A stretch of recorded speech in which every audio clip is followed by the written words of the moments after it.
Thanks for staying tuned to STL Live. I'm Sarah Thompson, and I'm still joined by Chandler Ahrens and Jasmin Aber. We're talking about climasymmetry, your work.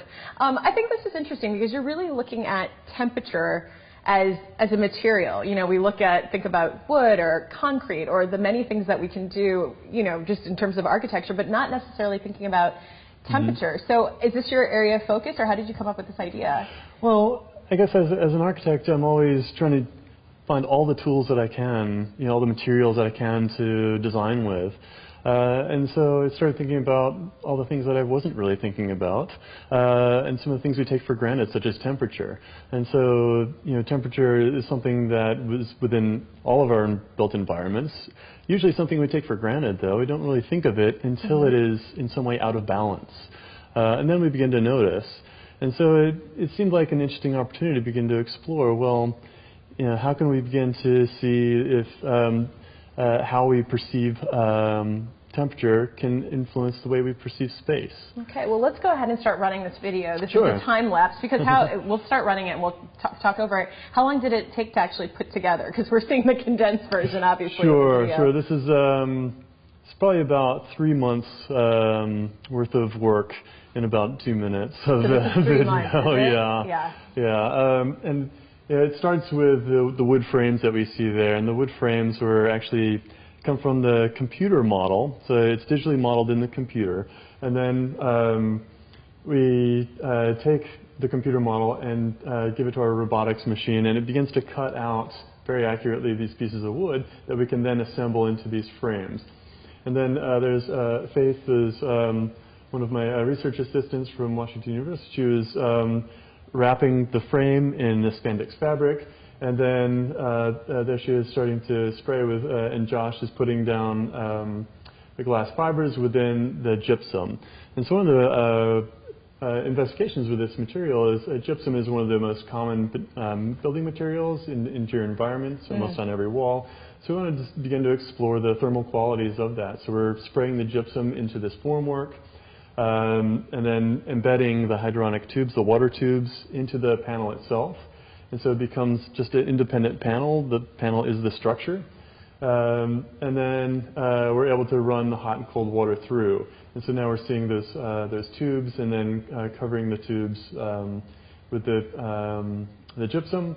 And so this is, you know, each panel took about a day of between the prep, and so we're able to you know, produce you know, each panel one day, and then we're going to see in a few seconds the assembly process where it all comes together.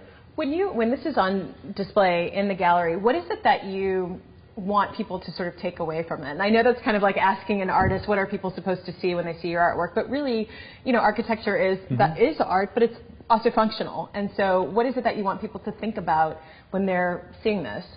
Yeah, it's an interactive piece in that you walk around it and you experience the sensation of temperature. And so there's two different sides primarily. And so on the primarily warm side, most of the panels are warm, and then there's a cooling panel at face height because that's where we experience the most comfort in cooling. On the opposite side is mostly cool panels with a warm panel at the abdomen height because that's where we feel comfort in a cool environment most effectively. So you begin to relate the ability to design microclimates in a very small environment, using kind of minimal amounts of energy to maximize your comfort. Yeah, no, it's really interesting because again, it's something that you don't always think about. And I mean, back to you, Jasmin, is this kind of what you want people to do when they're in your space? Absolutely. I mean, this is a perfect example to the installation, the role of architecture. It creates beauty, but it's about function, it's about innovation, and obviously we're really fortunate that Chandler is in town, and we had the debut at StL, which was you know, for the public to come. There were so many questions to touch, to walk around it, to be attracted to this beautiful sculpture that was also totally functional. So it's really, again, when speaking of cultivating a better understanding of the critical role design plays in our day-to-day life and quality of life. No, that's great. And I will say, we're out of time, but congratulations. You recently received an NEA grant. We did. Thank you. So congratulations very much. If you want to learn more about what they're doing over at STL, and that's again the STL, the Center for Architecture and Design STL. It stands for Creative Exchangelab, Center for Architecture and Design, St. Louis. Go to the website. There's a lot more information. You can learn about Klimasymmetry there. See the dates right there on your screen of how long it's on exhibit. But again, go to the website for more information to see what else they have going on for the rest of the year, as well as when you can visit to check out Chandler's work.